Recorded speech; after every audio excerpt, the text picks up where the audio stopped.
What's going on, guys? Welcome back to the channel. Today we're going to be doing the fluid change after the initial break-in on these 4-inch Super ATV portals.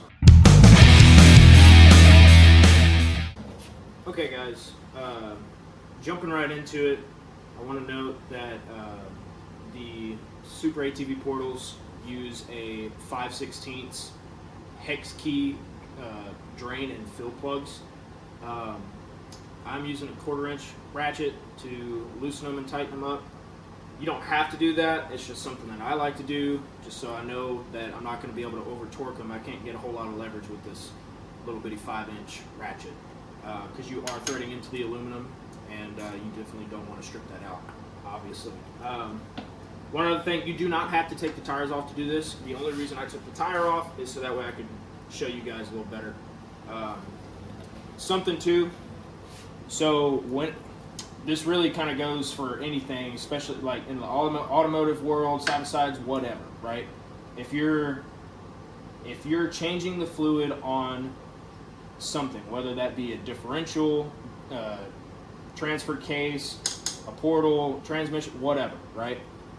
You always want to make sure that you can get your fill plug loose and out before you loosen up the drain bolt, because let's say you just willy-nilly loosen up the drain bolt and then drain all the oil out, and then, oh no, my fill plug is seized and I can't get it out. Now I don't have any oil in there. So first step, always take the fill plug out before you drain the oil out. Now on these portals, the fill plug is right here about halfway up on the portal, and then the drain plug is down here at the very bottom. So I already took out the fill plug. Now I'm going to go take out the drain plug. Get in there. Make sure you're square. Don't want to round that sucker off.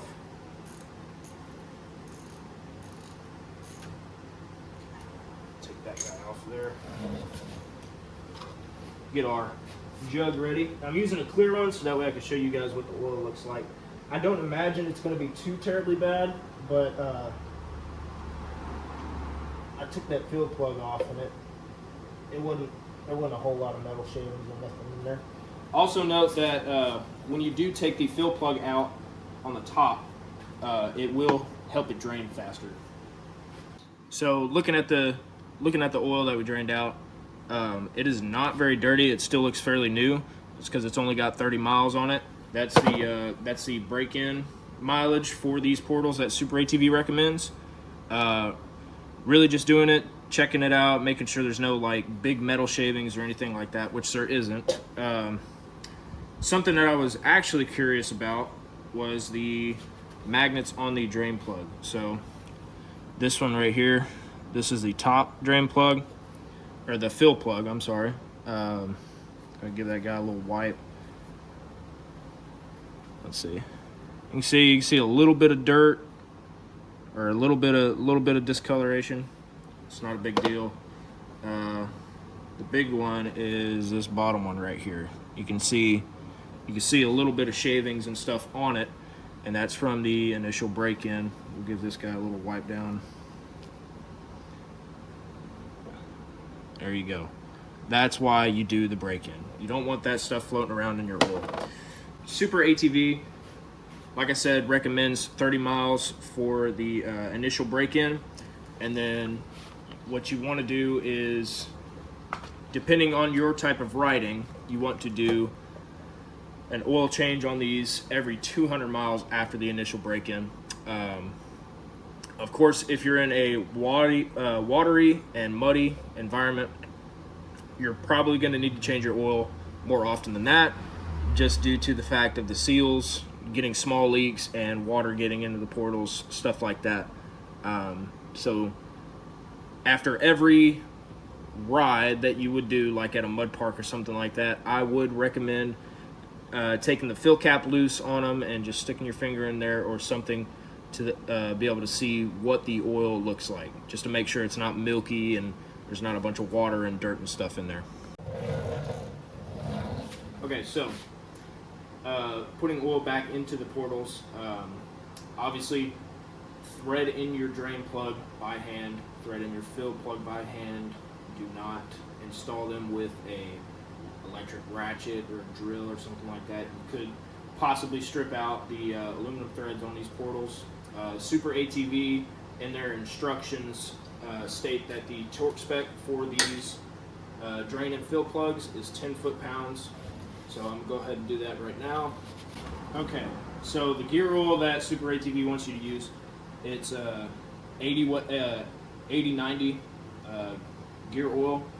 I do not recommend using anything less than a GL5 just due to the fact of how much torture the portals are going to go through and how tight the tolerances are on the inside. I would say the easiest way, just go ahead and buy one of these pumpers with these straws. They're like 12 to 15 bucks from O'Reilly's, AutoZone, whatever. It's worth the money. I mean, with the tires on here, it's a lot harder. It's not as open, obviously. It's a lot harder to get a bottle like this up in there to squeeze oil in there. And even like some of the AMSOIL gear oils and stuff like that, they have like those bag style gear lube.